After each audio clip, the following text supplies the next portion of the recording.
Welcome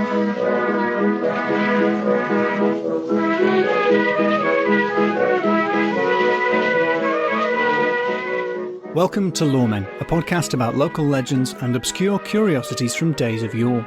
I'm Alasdair Beckett-King. And I'm James Shakeshaft. And just before Christmas 2020, we did a little live stream, didn't we, James? Oh, we did. So when we're responding to things that you can't see or hear, it's not the spirits, it's the chat room. And we've got a load of stuff. We've got a Christmas quiz. 2 Christmas quizzes. Costumes. And I decided to try and answer the question, did those feet in ancient times walk upon England's pastures green?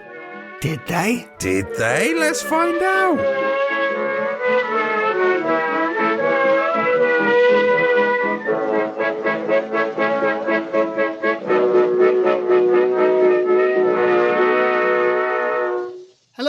Hello. Hi, James. How are you? I'm very good, thank you. How are you? I'm fine. I'm dressed as a festive Jesus. Ah. I think that's traditional. Yeah, classic. It's Jesus' birthday, isn't it? Yeah, and what could be more Jesus-y than Jesus? And I'm Santa, who's very much the Jesus of Christmas.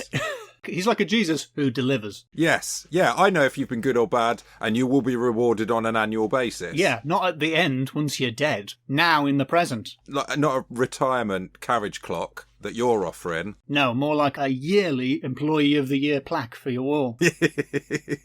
Or worst Employee of the Year coal for your coal scuttle. Yep. I think we may be giving away the fact that neither of us have really had a proper job. And don't really know what the dynamic of that is. Or the traditional coal scuttle. Should we have a bit of fun? A little bit of Christmas fun? Don't we need a little bit of fun in these dark times? We have got a Christmas quiz, or as I'm calling it, a Quizmas. Chris. We've got a Quizmas Chris. I've got some questions for you, James. Do you have some questions for me? Yeah, I've got a Jesus quiz. Or Quizas No, I'm not going to say that. Shall I go first and then you can do your Jesus ones? Yeah, I'll do my Jesus one after. Okay, my questions are about Christmas traditions, folklore from around the world. Are any of them going to be like purely done in your house? No, they're all real. They're all mostly real traditions. None of them are about ABK traditions, so you're safe. I'm not trying to trick you here. And, of course, people in the chat, you can get involved and you can answer too. The first question, we'll start you out with an easy one, is, what kind of animal was Rudolf? There's a lot of Rudolphs. Yep. Most of them have been humans. Yeah, I'm not talking about Rudolf Hess. That's a little clue there. Absolute monster. A reindeer with a very shiny nose. You're only half right, because, have you seen a picture of a reindeer? Yes. Yeah, so they look like they're a big sort of husky thing with sort of a shaggy beard and a shaggy face. Rudolph, as depicted in almost every depiction of Rudolph, is not a reindeer. Rudolph is just a deer. Really? Yes, because the big sort of shaggy, burly, chunky reindeer weren't cute enough. So in 1939, when the first story of Rudolph the Red-Nosed Reindeer was published, they asked the illustrator for like a sort of a cute kind of twink version of a reindeer. And so the illustrator went to the zoo and just drew normal deer. So whenever you've seen Rudolph the Red-Nosed Reindeer... just a standard deer. You have not been looking at a reindeer. Oh. They've played you for a mug, James. Oh. That was question 1. Well done. I hope you enjoyed that. So that's no points. That's 0 points so far. Maybe 0.5, because he is called a reindeer. In Guilford County, North Carolina, on Christmas Day, dawn breaks twice. True or false? And on the first time round, all the livestock and the horses, they all get down on their knees and they pray. True or false? That's a bit of an odd thing to make up. Yeah, exactly. Why would you make that up? So I'm going to say true. It's true that they believe that. It was believed in North Carolina on Christmas Day, dawn broke twice. Double dawn. And that the animals all prayed to celebrate the birth of Christ. But obviously it is actually false, because that didn't happen, did it? Let's be realistic. What, dawn happened twice? The Earth rotated and then rolled back a little bit and then kept going? Yeah. All right, I expect some people will know the answer to this. True or false? Spanish nativity scenes include a figure having a poo. Again, it's an odd thing to make up. Why would I have made that up? Unless he's having a wee. Is it a double bluff now? Because you know that I've seen your pattern. It's actually someone having a wee. A lot of trues are appearing in the chat, if that helps you, if you want to ask the audience. Is it a human figure? A human figure is having a poo. a pooman, if you will. Go on then. Yep. Yes, true. You're absolutely right. Yes, a figure called the defecator, or cagané, is just someone with his trousers around his ankles having a poo appears in the Spanish nativity scene. I didn't bother looking up why. That's all you need to know. I felt like I had enough information. Think very carefully about this next one. We're staying with Spain. Uh-oh. In Spain, true or false, their version of the Yule log is a little wooden log with a happy face on it that poos out Christmas presents for the children. True or false? Oh, that's got to be false. I would not come with two poo truths, would I, back to back? No, you can't do two poo truths. Yes, I would. Two poo truths? I did do two poo truths back to back there. You're a poo truther. I am. Tio de Nadal, a.k.a. Cagatio, poo log, or log, is a Spanish Christmas tradition where there is a little log. He's got a very happy face. They hit him with sticks, and they shout, "Poo log, poo," and it poos out presents. A pooniata. Yeah. Wow. Are you familiar with the Welsh tradition of the Mari Lloyd? Or Ifari Lloyd? I'm overwhelmed with Spanish poos at the minute, and I'm just thinking of the sauce for prawns at the minute, so no, I'm not. Mari Lloyd is, you've probably seen it, it's a Christmas tradition where a horse's skull with a sort of puppet jaw and a cloth is paraded around the town, and they sing a song to sort of say, "Let us in the pub," and the people in the pub say, "No, you're a freaky horse," and the horse says, "Come on, it's Christmas." It's too scary. Sister Twisty once saw a dog absolutely itself at the sight of Mari Lloyd. Was it Spanish?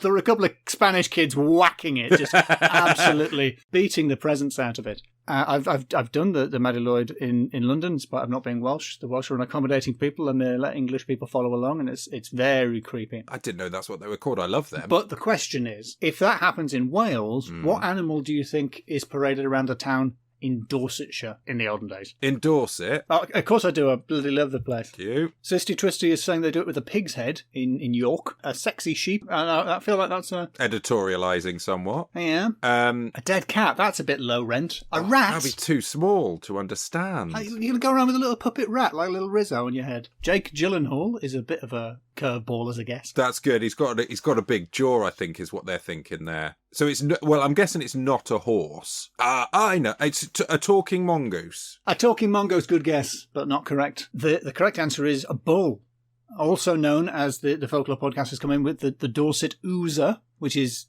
disgusting. Yes. Yes. According to the Book of Christmas Folklore by the amazingly named Tristram P. Coffin. What a name. P. Coffin. Merry Christmas, children. It is I, Tristram P. Coffin. What a character. He writes that the bull, shaggy head with horns complete, shaggy coat and eyes of glass, was wont to appear uninvited. No one knew where he might or might not appear. He was given the freedom of every house, and allowed to penetrate into any room, escorted by his keeper. The whole company would flee before his formidable horns. The more so, as towards the end of the evening, neither the bull nor his keeper could be certified as strictly sober. Ooh. Yeah, big old drunk bull rampaging around your flat. Sounds like a Merry Christmas. Sort of a big butch emu. As in Rod Hull and emu. As in Rod Hull and emu, yeah. It's Sister Twist is asking, how do we explain emu for American listeners? Great question. Emu is a puppet that sexually assaults television presenters. Yes. I think that's it. Yeah. It's a puppet of an emu. Yeah, obviously. It would goose people, which... They put that on TV in the 70s. That's what happened. It's a different time. Incredible. Do you have any material? I don't need material. Well, apart from the material that covers my hand. Exactly. I'll just nibble Parkinson's Willie and become a national star and get a kids' TV series out of it. And a spin-off called Grot Bags. I loved Grot Bags, though. I did like Grot Bags, that's true. A lot of time for Grot Bags. Final question in the Quizmas quiz. True or false? Germans hang green glass gherkins on their Christmas tree.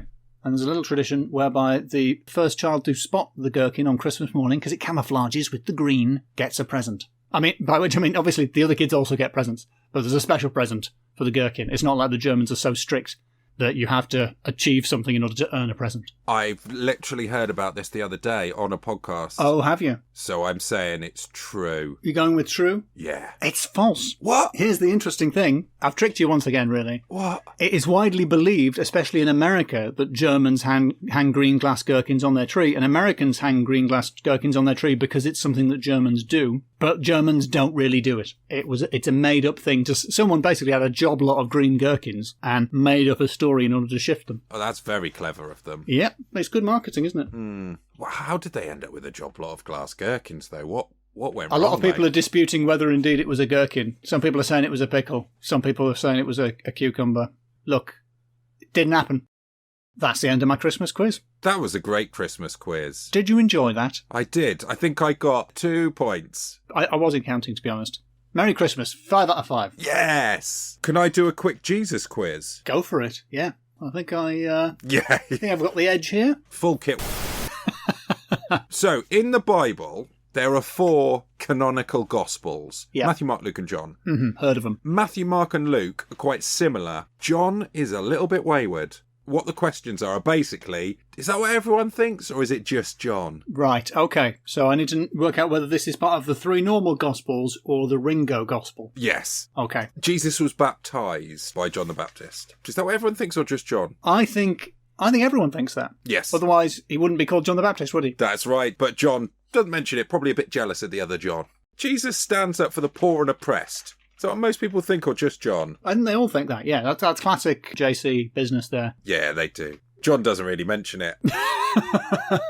Jesus doesn't wash his hands. Is that what most people think, or is it just John? John. Classic. That is clearly John. No. What? That's what most people think. What? Jesus didn't wash his hands. And John thinks he does wash his hands. He just didn't mention it. I don't know what John did mention, to be honest. My only knowledge of John is that John sort of wrote himself into it and keeps mentioning that Jesus liked John the disciple the best.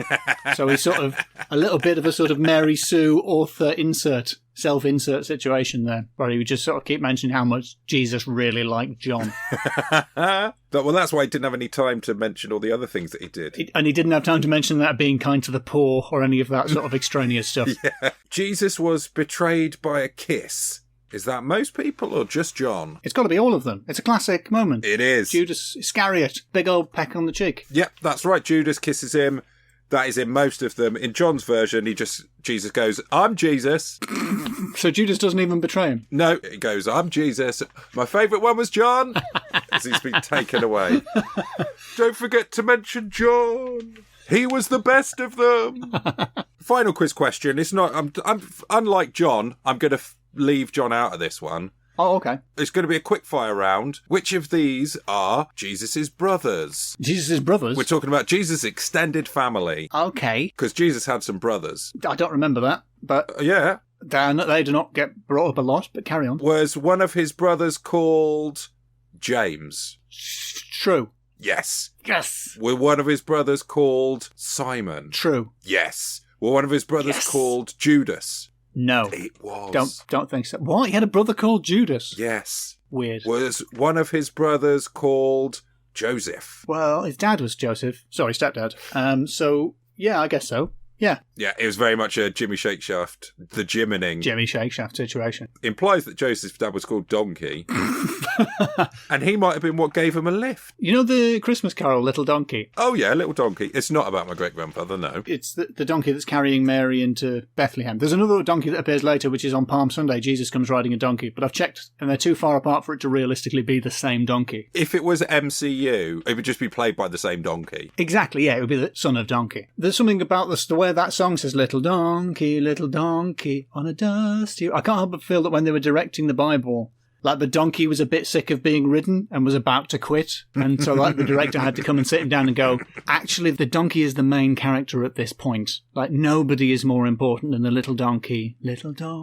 And that's why we have that, because the donkey was just absolutely sick of being ridden. Yeah. That's my fanfic for that donkey.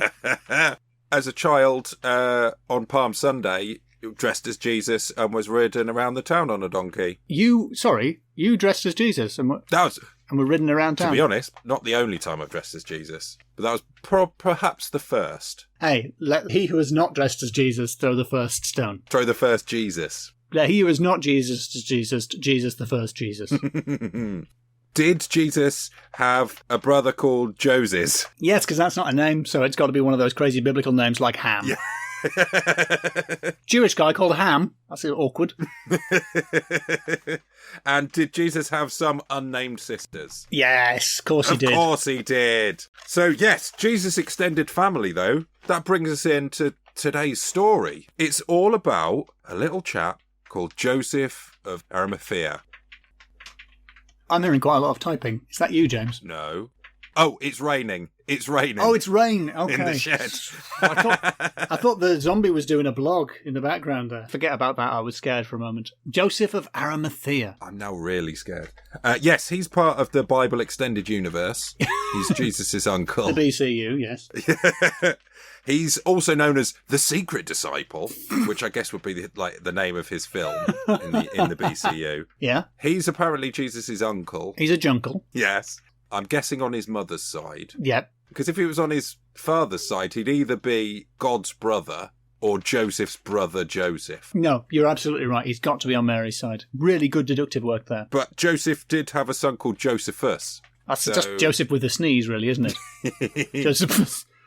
They weren't very imaginative, nope. Name-wise. So, he's the guy who buried Jesus. He put Jesus in the grave. He gave Jesus his grave. I went back a couple of days later. He's only bleeding gone. He's probably alive again. It's not that I've got a faulty grave. Oh, see, I thought you said this thing came with a guarantee. Come on. He caught Jesus' blood. Oh, yeah? In the Holy Grail. Do you know much about the Holy Grail? It's one of the top grails.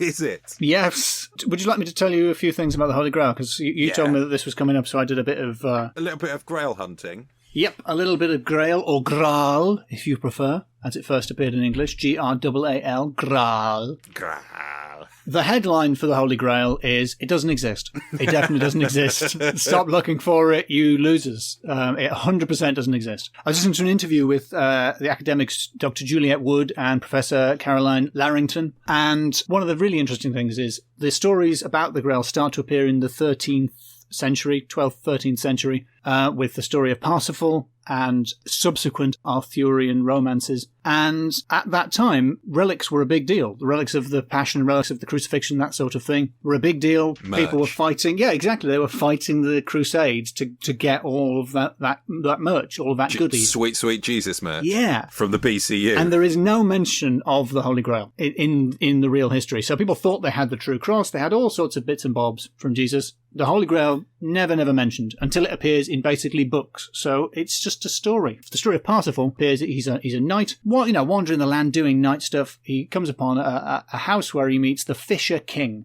who is a very, very ancient king who's wounded but seems to live forever. And so all he does is sit in his boat and fish. And he stays in the house. And while he's eating at the banquet, there's a strange procession in which a mysterious grail is sort of carried across. And he's a bit awkward, a bit sort of socially awkward, so he doesn't say anything about it. But he knows he should have, and it keeps playing on him. And he decides the next morning when he gets up, he's going to ask, what the flip was that grail about? But when he gets back up, the house is empty and everyone has gone. And he discovers that he made a huge mistake. What he should have asked is, whom does the Grail serve? Which I think is quite a creepy sentence. And if he had asked, whom does the Grail serve, he would have found out that it was the Fisher King, who belongs to a line of kings who have been protecting the Grail for centuries. And the Fisher King is there waiting for somebody to take on protection of the Grail, and he can't die until that happens.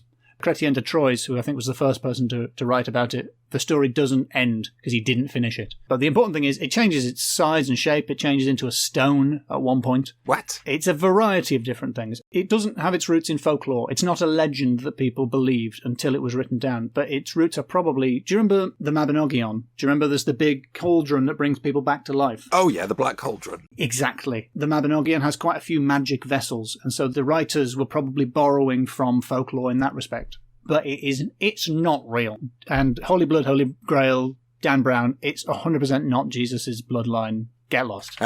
The way that you know that the authors of Holy Blood, Holy Grails tried to sue Dan Brown because he used their history book right when he was writing the Da Vinci Code. I feel like you've admitted that you just made it up at the point where you try and sue someone for plagiarism. Because either it's history and you can't sue him, or you made it up, and it's nonsense. But what is the Holy Grail? Because there's a few different... There's the vessel that Christ drank out of, or the dish or cup or bowl that Christ drank out of at the Last Supper. There's also a vessel which caught the blood from Christ's side wound. That, incidentally, only appears in John. Oh, The really? side wound. That was one of my spare questions. Definitely didn't happen then. It was John. It was John-related wounds. And in some versions of it, it's the same one. So just as Arimathea sees the cup and goes, "Oh, they've left their cup, I'm having that," and takes it with him to the crucifixion. Jesus is there, captures a little bit of blood in it. So he had this Holy Grail, according to stories. In later years, after Jesus had died and all the rest of it,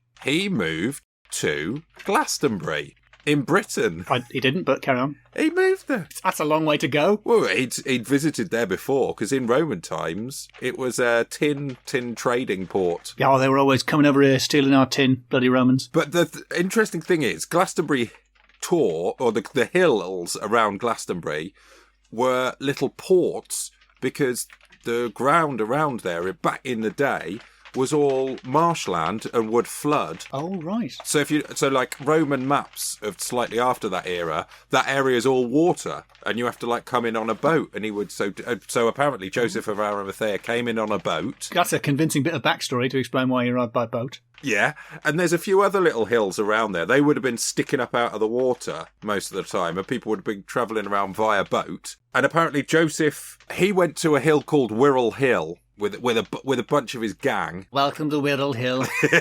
Well, apparently it's called Wirral Hill because they were so tired that when they climbed to the top, they said, "Oh, we're weary all, aren't we? Nice. Weary all, Wirral all." Wirral. Very good. But I think it's probably, we're all knackered. Wirral Hill. There. Boom. Better etymology. Bettermology from James Shakeshaft. Then Joseph got to the top of that with his staff, stuck it in the ground, and very much like Kenelm, it bloomed and turned into a tree, a hawthorn tree. One of the most magical trees. Yep. Yes. It was cut down by the Romans, those pesky Romans, because apparently it's on the side of a Roman road. Of course, the Romans would have referred to as road. And it blossoms every year at Christmas. That's pretty magical. Which is what now is Christmas. I saw a Daily Mail article that vandals have destroyed yet another one quite recently. Oh. Presumably they mean like local youths, not the historic people, the vandals. Those bloomin' vandals. Not like the Visigoths came over and did a bit of graffiti on it. Yeah, that's the third iteration of the bush. Other stories are not that it's the stuff, that it's actually a clipping from the crown of thorns. Oh, yeah? That your friend of mine, Jesus, wore. He's a bit weird, this Joseph, isn't he? It's a bit serial killer-y. Mm-hmm. All these little trophies. Got a lot of trinkets. Yeah. Oh, that's just my collection. It's my things. I'm just going to catch a bit of that guy's blood. Yeah, what? Yep. What are you going to catch it in? Oh, this is just the last thing that he drank from? Are you all right, Joe? What's happened, mate? He'd be one of those guys who do selfies of himself committing crimes, wouldn't he, Joseph of Arimathea? Yeah. Put it on Facebook. Act surprised when the police turn up. Yeah. You idiot. He brought this Holy Grail with him and just popped it down a well. He popped it down a well to be safe there, did he? Yeah, just keep it safe. And that was it was Chalice Well. It's now known as Chalice Well. Nice. And the water is slightly red that comes out of it. And it was thought to be good for healing. It would heal. That will be Jesus' blood Still there. bleeding. The reason our mate Joseph retired to Glastonbury and he wanted to set up the Church of Jesus here, but the reason he knew it so well is because he'd travelled there before with the teenage Jesus. Teenage Jesus, like young Indiana Jones? Teen Jesus. All right. For the BCU, yeah. Okay, I like Just this. he's sort of finding out his powers. He's got attitude. He's got beatitude. Oh, Sorry, that was too good. good a pun for me not to say it again. He's got beatitude. That is first class. That Radical. is first class. So apparently he'd visited with Teen Jesus. Teen Jesus. He's got just like a bit of a straggly beard, and he's still got his hair in a top knot. Oh, hi, travelling. He's just dragged along to go buying tin, I think Joseph was doing. What have you got in that bottle, Teen Jesus? Oh, it's water. And that's the Christmas story of Glastonbury. I think these and the story of Joseph of Arimathea that becomes the Grail myth, they belong to the Apocrypha, the apocryphal Gospels that didn't end up in the Bible. Yes. My favourite one became the folk song Bitter Withy. Do you know that one? No. So a withy is like a long stick that you would use like a switch, if you're American, to to beat a troublesome child, which was very popular back in the day. Mm-hmm. And in Bitterwithy, Jesus is a little boy, larking about, and 3 rich boys are playing football, and Jesus says, being a big sort of football lad, in a full kit, he sort of rocks up and says, can I play football with you? And the 3 ones go, no, we're wealthy children. You were born in an ox's stall. You can't play football with us. And Jesus goes, all right then. And then he built them a bridge out of the rays of the sun over a little river. And they're like, oh, wow, bridge. Because you know how children are. Mm. So they run straight onto the bridge. What does our mate Jesus do? How does he teach them a lesson? Does he forgive them? Close. He makes the bridge disappear and they all drown. Then you've got their mothers getting on to Mary, giving it all this about, your Jesus, he's drowned our sons. And Mary is absolutely furious with the J-Man. And so she cuts a Bitterwithy and she beats Jesus. He's a psychopath. Bloomin' heck. It's the hormones, Yeah. You know what they're like. Jesus played football. Yeah, you probably... I was about to try and do a joke then and realised I don't know anything about Jesus or football. All I would say is that he wouldn't do well with crosses. Oh, I knew there would be a joke somewhere. Well done. That's yeah. Oh, goalkeeper, he'd be good in goal. Because of the arms. You can't see I've got my arms stretched out. Because of the arms. Because the arms thing. Yep, great. Well, that's clearly that pun is the end of the podcast. Yes, definitely. Furious Spammy DSA explaining that football means soccer. Oh, thanks, Dan. Our convention of explaining things to Americans has passed on into the chat. Thank you for Thanks, that. Dan. Oh, a hand of God pun. Yeah, there's the hand of God. Hand of God very good. pun. That's got something to do with football, hasn't it? That does have something to do with football. And also Maradona sounds like Madonna. Different Madonna, Americans. That's been a wonderful story, James. I think I'm ready to hand out some scores. Good. Like Jesus would hand out loaves, fishes, and just general advice. Hopefully pre-cross Jesus, because he's not handing much out there. He's dropping stuff. Yep. Exactly. He's got the holes, hasn't he? Because of the holes. Little stigmata humour there. I think we need a category. Yeah, I think we have to go to the stream chat now to ask for suggestions for categories. Yeah. Sister Twisty is suggesting poo. I mean, it's not the first time that category has appeared. And it won't be the last. I think cups and poo are pretty good categories. Okay, so cups and poo for the first time together at last on the internet. Yep, we did it. We invented that. Noisy shed. Your shed is very noisy. Is it? It's raining. It's really. You're going to go out there, and it'll be like a miracle. Something miraculous will have fallen, like Jesus' bounty or a different chocolate bar. Is it because he's got his Christmas jar of celebrations, and he's just flinging and he's the just bounties out? chucking the bounties out? You say that. I love a bounty. Bounties are my favourite, so I won't hear a word against the bounties. For American listeners, bounties are a disgusting chocolate bar. That's a lie. Okay, first category. Naming. Oh, there's been some fantastic ones. I don't think anything has been better than Tristan pre-coffin, to be honest. Are you imagining a coffin for a solitary pea? Like a little sample jar that you send to the doctors with urine in it. A little pea coffin. Disgusting. I think it's a high score, not because the names have been of high quality, James, but because you have packed so many in. I now realise that when you listed all of Jesus' relatives, you had an eye towards the scores. Joses, which I think is my favourite. Joses. They obviously like J's. I mean, I did do a lot of names. To be honest, most of them were Joseph. I think it's a 4 out of 5. It would have been 5 if you had come up with any good names. If I'd have, instead of namings, if I'd have just gone Josephs. Joseph. Oh, yeah. You're easily 5 out of 5 for Josephs. Okay, supernatural then. Supernatural, loads, because absolutely none of this happened. It's all magic. You got Jesus, you got magical wells. The Holy Grail, people being immortal, the hawthorn tree that blossoms at Christmas. Yes. You've got all the nonsense that I told you about dawn breaking twice. A staff that turns into a tree. 5 out of 5. Yes. It's easily a 5 out of 5. Yes. So what is the next category? It is, of course, poo. We've got Spanish poo. Spanish poo, or caga. Caga. As they call it there. Sorry, any Spanish speakers if we're swearing. I think we might be swearing in Spanish, but they'll probably be having a little nap, so they'll miss it. And most people are usually asleep by this point in the podcast anyway, so I wouldn't worry. Oh, God, yeah. Yes. Back on topic. I think that the Holy Grail itself is a crock of poo. So I think you're getting some points for that, because it isn't true. And all the people acting like it even belongs as part of folklore or myth are talking, excuse my language, nonsense.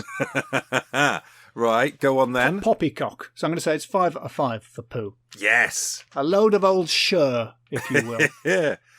if you weren't going to give me 5 out of 5, I would have hit you with a stick until more poo points came out. In fact, actually, now I realise it, a number 2 would have been more appropriate. That's always the danger when you do a poo-based score. Final category is Jesus, the ultimate cryptid. Jesus, he really is, isn't he? Yes. Like, there's Bigfoot. Don't forget your stepladder. But none of them compare to Jesus. He flies. He walks on water. Can't be killed. He comes back from the dead. Yep. Yeah. He raises other people from the dead. Oh, so many magic abilities. He makes people drink his blood like a reverse vampire. And the people who claim to have seen him aren't the most reliable sources. I'm looking at you, John. The people who claim to have special knowledge, when you look into it, an awful lot of it is somewhat self-aggrandizing. Jesus appeared to me in my tortilla and he said, I was the best. Just I heart John, or burned into the surface of the tortilla. And it was a statue of Jesus, and it wept tears because it wasn't John. According to the Folklore podcast, Jesus appeared in a Brussels sprout this week. So only this week. Only this week he appeared in a Brussels sprout. So explain that, physicists. Yeah, so 5 out of 5, Jesus Christ, Ultimate Cryptid, which is the name of his reality TV show, spin-off of Teen Jesus. Is that part of the extended Jesus universe? Yeah, it's like extreme cryptid. He like off-roads and stuff. Does mountain biking, rappels down a cliff. But it's all running. It's all because he just does it because he can walk on water. He's like his own ATV. That's true. Yeah, exactly. But it's just Jesus jogging around. He will never successfully do a triathlon, no matter how good he is at the other two. That's the true tragedy of Jesus. Could Jesus ever compete in a triathlon? He couldn't win.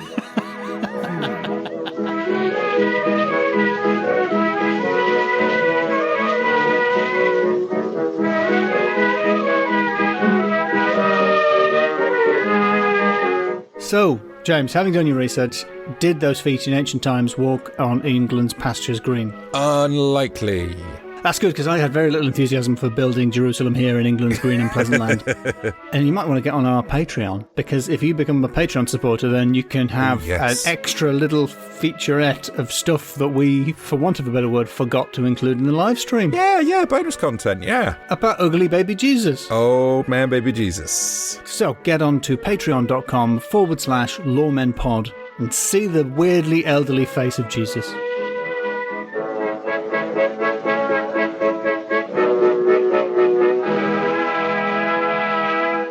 And we, your friendly neighbourhood law boys, did a live stream last week, didn't we? Yeah, special Christmas-themed edition. We had Christmas quizzes. There was the visuals of a raging fire. I think it's more roaring fire conventionally than raging fire. I think you've misunderstood Christmas profoundly there. That's why I get through so many logs. Chestnuts scorching on a raging fire. Jack Frost bitten off your nose. It's X for extremus.